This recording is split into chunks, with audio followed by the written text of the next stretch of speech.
ये कहानी संवेदनशील विषय से जुड़ी हुई है। मैं इसे स्पष्ट और सम्मानजनक तरीके से प्रस्तुत करूंगा। रात का गहराता अंधेरा हर किसी को नींद की गोद में ले जा चुका था। मैं अपने कमरे में पढ़ाई में व्यस्त था। आसपास की हरियाली से आती हल्की ठंडी हवा वातावरण को सुखद बना रही थी। तभी मुझे छत से किसी की फुसफुसाने की आवाज सुनाई दी।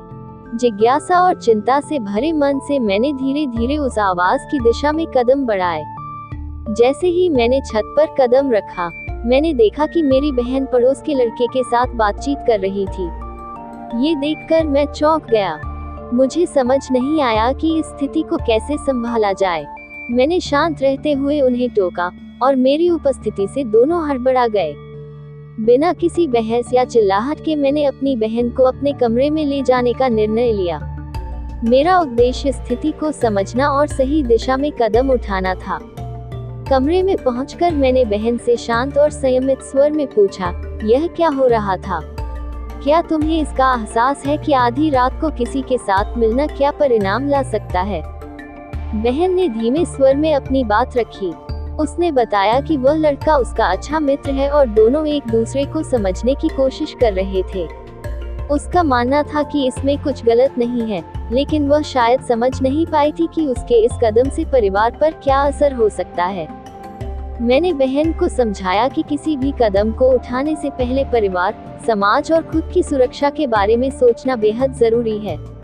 मैंने उसे ये भी भरोसा दिलाया कि उसकी भावनाएं और इच्छाएं हमारे लिए महत्वपूर्ण हैं, लेकिन इन्हें व्यक्त करने के सही तरीके और समय का चयन करना आवश्यक है। उस रात हमारी बातचीत का सिलसिला लंबा चला। मैंने उसे सलाह दी कि वह किसी भी तरह की बड़ी चीजों को अपने परिवार से न छिपाए। सुबह जब मैंने ये सारी बात माँ पिता को बताई, तो हमने इस मसले को हल्के और समझदारी से सुलझाया। कहानियों और अनुभवों से हमें ये सीखने को मिलता है कि मुश्किल परिस्थितियों का सामना धैर्य, संवाद और समझदारी से किया जाना चाहिए।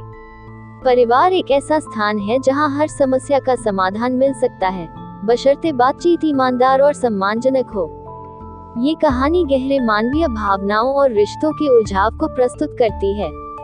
मैं आपकी कहानी को अध्यायों में बांधने में मदद करूंगा, लेकिन ध्यान रखें कि इसे संवेदनशीलता और गरिमा के साथ लिखा जाना चाहिए। हम पात्रों की मनोस्थिति और समाज के विभिन्न पहलुओं को समझने का प्रयास करेंगे। नीचे दिए गए अध्याय प्रारंभिक हैं, इन्हें आप अपनी कहानी के लिए विस्तारित या अनुकूलित कर सकते हैं। रात गहरी हो चुकी थी और घर का हर कोना शांत था।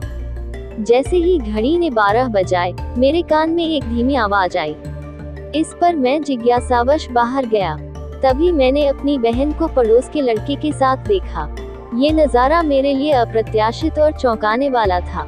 मैंने तुरंत ही स्थिति को काबू में लाने के लिए अपनी बहन को अलग कर लिया। मेरे अंदर गुस्से और दुख का तूफान उमड़ रहा था। मैंने उसे अपने कमरे में बुलाया, जहां हम दोनों के बीच गंभीर बातचीत शुरू हुई। मैंने उससे सीधे सवाल पूछे, ये सब क्या है? क्या तुम जानती हो कि इसका परिणाम क्या हो सकता है?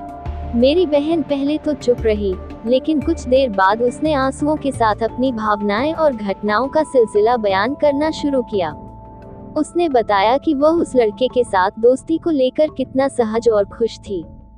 इस बातचीत के दौरान मैंने महसूस किया कि मेरा गुस्सा सही या गलत का स्पष्ट निर्णय लेने में बाधा डाल रहा था। मुझे अपनी बहन के दृष्टिकोण को समझने की आवश्यकता थी। आखिरकार हम दोनों ने एक दूसरे को समझने की कोशिश की। हमने समाज और परिवार के दबावों और इन परिस्थितियों से निपटने के संभावित समाधान पर चर्चा की। मैंने अपनी बहन से वादा किया कि मैं उसकी हर संभव मदद करूंगा, लेकिन साथ ही उसे जिम्मेदारियां समझनी होंगी। यदि आप इसे और विस्तार देना चाहते हैं, जैसे भावनात्मक गहराई, संवाद और सामाजिक पहलुओं का चित्रण, तो मैं इसे और अधिक परिष्कृत रूप दे सकता हूँ। क्या मैं आगे सुधार या विस्तार करूं?